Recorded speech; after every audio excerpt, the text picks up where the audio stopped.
Harga Dokmart dapat sepatu lokal apa ya? Ini dia jawabannya.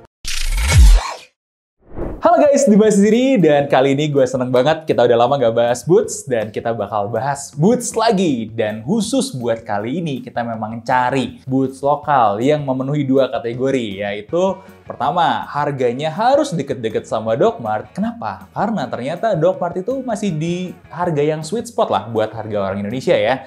Dimana orang Indonesia nggak suka yang terlalu mahal, tapi pengen yang agak lumayan karena harganya itu lumayan bergengsi lah gitu ya. Buktinya apa? Dokmart itu dapat penjualan all time high di tahun 2023 kemarin, bahkan Indonesia itu salah satu penyumbang terbesarnya. Nah, artinya orang Indonesia mampu banget dong beli boots sekitar 2,7 sampai 3 jutaan. Nah, makanya kita coba cari-cari ngubek-ngubek beberapa brand lokal dan kita ketemulah Dons Original karena dia berhasil memenuhi kategori kedua kita, yaitu kerjainnya cepet.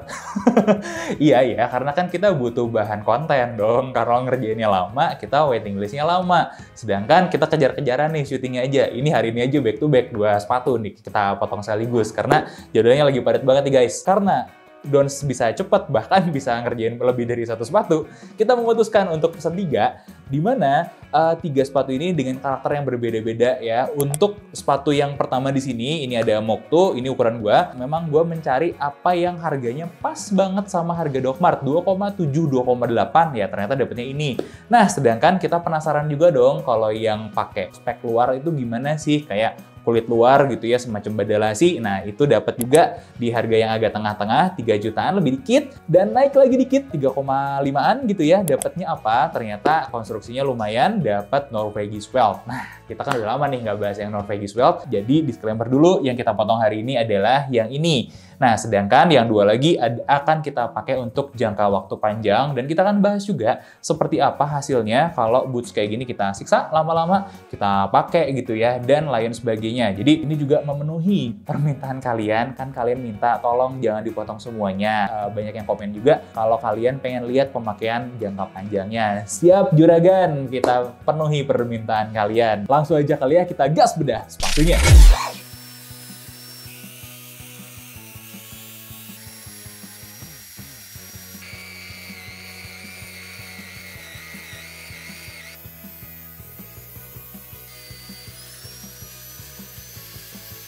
Dan ini dia Dons Original Royale.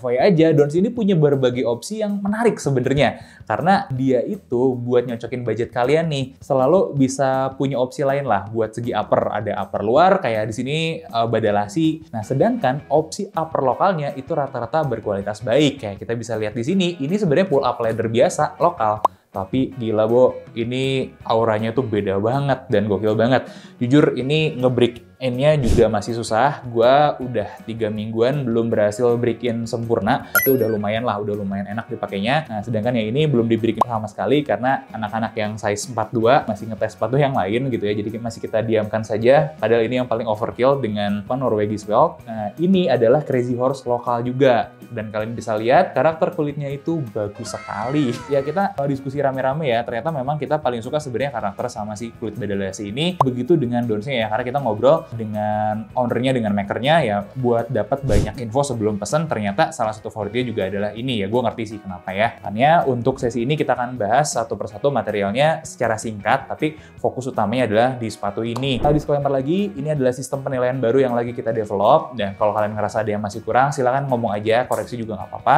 Kita berusaha untuk lebih baik lagi buat kalian, bisa dapat informasi dan referensi yang lebih baik lagi ke depannya tentang sepatu yang kita bedah ya. Dan kita masuk bagian pertama, yaitu material. Nah, buat material upper nih ya. Nah, yang pertama ini adalah Royale. Kita dapat langsung dari ownernya, infonya ini adalah badalasi Carlo Cognac. Nah, ini adalah material kulit dari Italia guys ya. Enak banget nih, kalian bisa lihat nih, ini lenturnya kayak gimana. Sejak awal itu sudah lentur, tapi dia tough banget. Selain itu dia tuh kulitnya supple gitu, dan kalau kalian lihat karakteristik kulitnya, kita coba zoom in aja.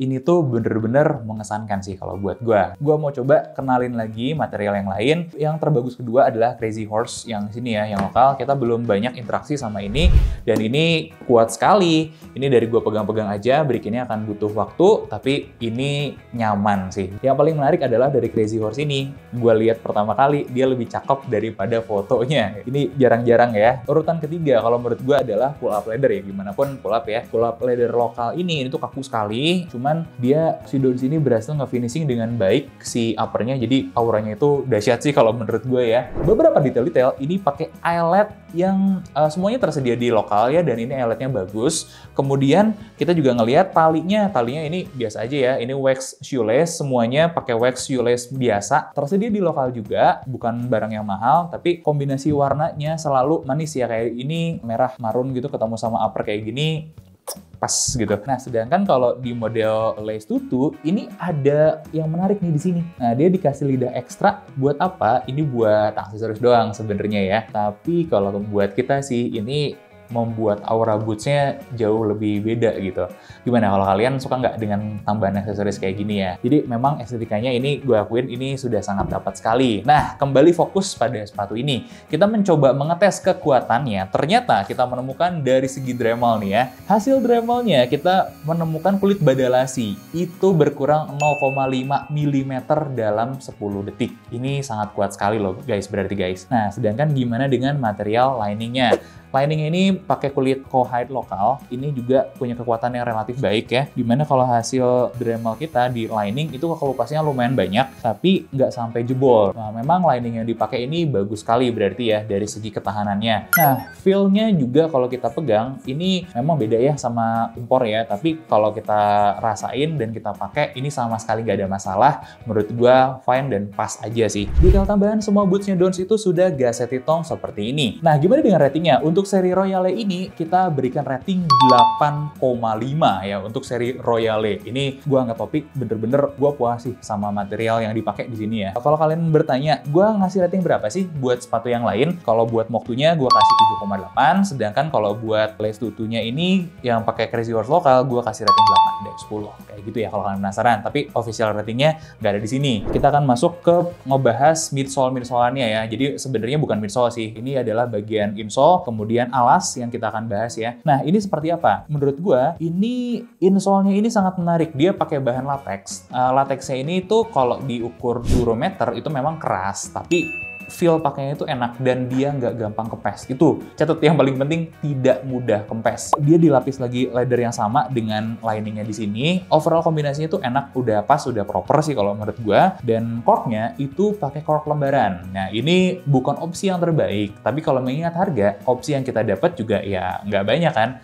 Ini apa ya, salah satu opsi terbaik untuk memaksimalkan budget di harga segitu ya. Dan kalau gua boleh kasih rating, dia ada di angka 7,5 dari 10. Nah, gimana dengan outsole-nya? Disclaimer dulu, Dons hanya keluarin outsole dengan Vibram atau Dr. Sol saja. Kenapa? Karena mereka mau ngejaga kualitasnya. Jadi coba kalian bayangkan, kalian nalar di harga 2,7, 2,8 start from segitu ya, kalian sudah dapat minimal Vibram dan Dr. Sol. Udah nggak ada lagi yang sol-sol jadi-jadian, yang ada-adaan gitu ya. Atau kalau bukan dua tipe itu, kalau mau sol kulit pun harus sol kulit yang impor. Jadi speknya sudah bagus sekali. Gimana dengan yang dipakai di sini? Di Royale ini mereka pakai Vibram Eton dengan durometer 58. Nah, kita coba Dremel. Ekspektasi kita 0,4, 0,5 rekor Vibram kita ya biasanya segitu. Ternyata Eton ini jauh lebih kuat dengan 0,3 mm saja berkurangnya selama 30 detik. Gokil. Ini rekor baru nih dari Vibram di kita ya, 0,3 mm. Kekuatannya itu dahsyat banget. Dan semuanya di sini pakai Vibram. Kalau di lace tutu ini kita pakai Vibram Montana, sedangkan kalau yang paling lembek itu pasti Morflex ini ya. Morflex itu adalah Vibram yang paling nggak kuat, kita juga belum tes. Kalau gue boleh kasih rating, ini gue angkat topi ya, outsole-nya itu dahsyat sekali, 9,5, 9,8 gitu. karena 0,3 rekor baru 9,8 dari 10. Dan rating untuk material aja nih ya, 8,6 dari 10. Next kita akan ngebahas konstruksinya dengan kita fokus sama Royale. Nah, Royale ini, artikel Royale yang kita potong dan bongkar-bongkar ini pakai Goodyear Welted 270 derajat construction-nya. Nah, sedangkan ini buat disclaimer dulu aja biar kalian tahu. Buat yang Moktu ini, dia pakai konstruksi 360 derajat Goodyear Weld-nya. Dan buat yang Les Tutunya, ini Norwegian Weld. Jadi semuanya itu Goodyear Weld base-nya ya. Jadi ini memang sudah kita pastikan sama brand-nya, memang mereka Goodyear Weld bukan hand welded. Gimana dengan kekuatannya? Jelas ini jempolan. Kalau kita lihat detail-detailnya, penempatan pakunya itu baik sekali. Memang spek paku yang dipakai masih paku lokal ya, tapi ini sudah berhasil mengunci dengan baik. Kita pun kesulitan ngebongkarnya.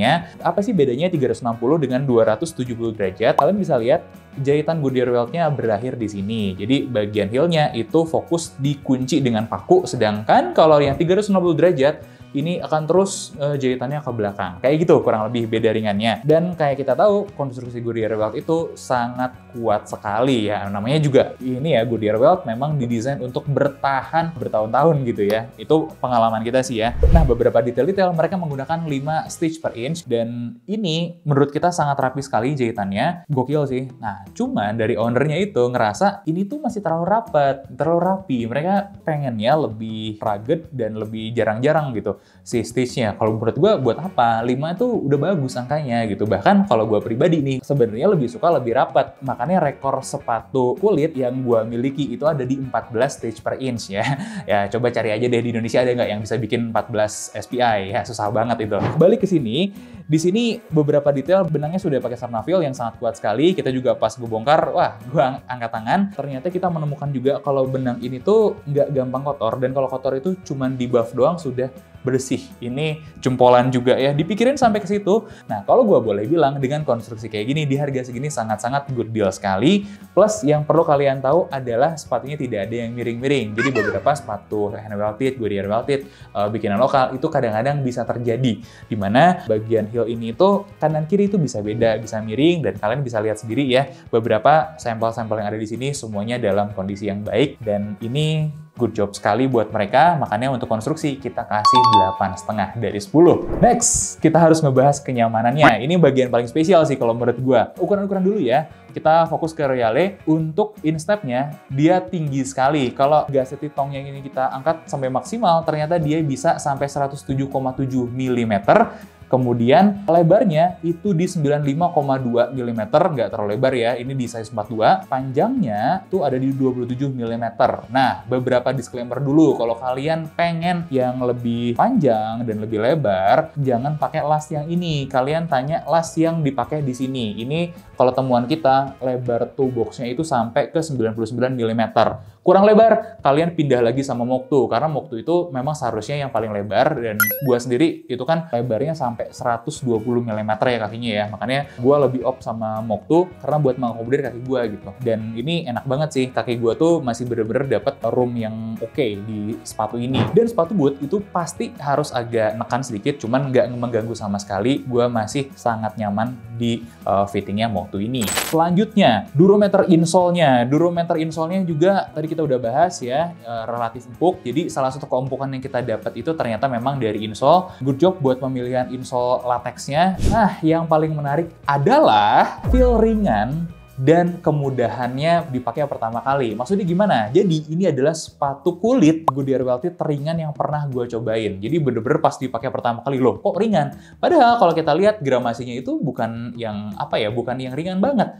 Bahkan kalau Royale ini kita timbang pun ada di 740 gram. Begitupun dengan sepatu-sepatu yang lain. Ini sama sekali bukan sepatu yang ringan, tapi feel-nya jauh lebih ringan daripada seharusnya. Ini nggak kayak di Goodyear Weld sih, kayak cuman dilem doang gitu ya. Kemudian tidak ada blister sedikit pun saat proses break-in. Ini juga nggak kalah penting. Kok bisa kayak gitu? Kita coba potong-potong dan kita coba ulik. Ternyata dia berhasil melakukan, dia bikin heel cup yang manis, bagus sekali, dipikirkan dengan baik. Makanya heel cup-nya baik sekali. Ketinggian heel cup-nya juga pas. Jadi bagian sininya itu nggak nusuk ke bagian kaki ya. Nggak, kan blisternya biasanya di belakang, kalau nggak di depan sini, kalau nggak samping-samping. Lebarnya juga baik, makanya nggak blister samping.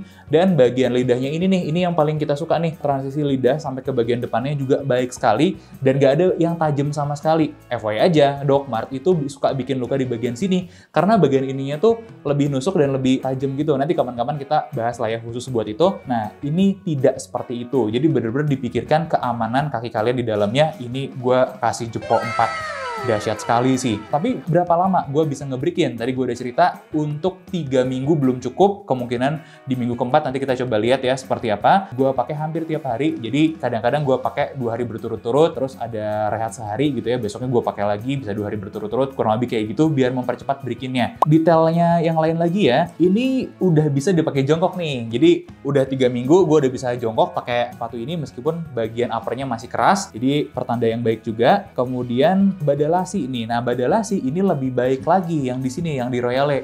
Ini akan lebih cocok lah buat kita gitu ya. Kalau mau di break in, corknya nih yang buat gue kurang sih sebenarnya. Corknya itu gue nggak dapat rasa membal yang pas. Ya wajar sih karena memang pakai cork lembaran ya. Cuman trade off-nya ringan. Nah, kita akan bahas kenapa sepatu ini ringan. 1, corknya pakai cork lembaran. Kedua, bagian alasnya. Kita menemukan kalau bagian alasnya ini karakternya seperti yang dipakai sama sepatu Itali. Dia tipis, kuat, tapi juga ringan. Nah, inilah yang jadi rahasia, salah satu rahasia ringannya sepatunya. Jadi bukan ada yang salah atau diakali di sini. Enggak, pilihan materialnya berkualitas, tapi beda karakter aja. Gokil. Nah, saran-saran gue, kalau gue sih akan maksimalin poinnya. Ini kalau corknya bisa pakai cork yang itu yang paste ya, baru gue kasih nilai sempurna. Tapi ini adalah kenyamanan 9 dari 10. Tepuk tangan lo dong buat Dons. Nah, terakhir kita akan bahas performanya, di mana gripnya ya, Vibram ini tuh bagus semua. Di permukaan basah itu bagus, kemudian di permukaan licin biasa apalagi sangat bagus sekali. Cuma disclaimer di yang basah ini sedikit agak licin aja ya, nggak terlalu masalah. Stabilnya juga relatif jempolan karena buat kalian terutama yang punya masalah pronasi gitu ya, ini sangat oke sekali, bisa membantu ngestabilin kaki kalian nih, sepatu boots kulit kayak begini. Nah, kemudian yang Strongweld ini kita juga iseng buat ngetes anti airnya. Kita rendam di air dan kita tes masukin tisu. Ternyata tidak ada rembes sedikit pun meskipun kita sudah rendam selama 1 menit. Gokil ya. Untuk dipakai jalan, gue udah cobain jalan 4-8 km aman. Nah, yang gue belum cobain itu adalah berdiri terlalu lama. Nanti mungkin beberapa event minggu depan gue akan datang ya. Gue akan coba salah satunya pakai sepatu ini. Seperti apa kalau gue berdiri lama? Yang jelas buat beberapa kebutuhan yang standar aja di sini, gue tidak sakit ya, nggak sakit sampai pinggul, pinggang gitu berdiri pakai sepatu ini. Jadi gue masih kasih tepuk tangan buat sepatu ini dari segi performanya. Dan performanya bagi tim kita ya, ini adalah 9 dari 10. Lumayan gokil ya. Nah, sebelum gue kasih rating finalnya buat sepatu ini, gue mau kasih tahu beberapa minus yang gue temukan ya. Cuma di sini aja. Jadi bagian lidahnya itu agak geser-geser, jadi nggak lurus kayak begini ya. Saran gue sih, apakah gaset tongnya, gaset di sininya bisa dipendekin lagi sedikit, jadi dia bisa lebih diem, lebih ngunci, nggak terlalu main ke kanan ke kiri gitu ya. Cuman minusnya instepnya jadi lebih pendek aja. Memang gue ngelihat juga sih, dia mau kasih instep yang generous, yang bisa akomodatif buat punggung kaki yang tinggi-tinggi, kayak begitu. Tapi overallnya gue tidak merasa ada minus yang gimana banget, dan gue sangat puas sih dengan apa yang gue dapat di harga 2,8 buat sepatu ini dan 3 juta 3,5-an di sepatu yang lainnya. Dan ini gokil sekali dengan rating 8,77 dari 10. Ini adalah boots yang bisa kalian dapatkan dengan harga Dr. Martens atau nambah sedikit dari Dr. Martens. Gimana menurut kalian? Kalau menurut gue sih gokil ya. Dan gue sih mendingan beli boot lokal dengan kualitas seperti ini di harga yang sama daripada harus buang uang untuk boots Inggris jadi-jadian kayak begitu. Nah, gue Dimas undur diri. Tinggalin komentar kalian tentang sepatu ini. Jangan lupa like, komen, dan subscribe. Sampai ketemu di bedah sepatu selanjutnya.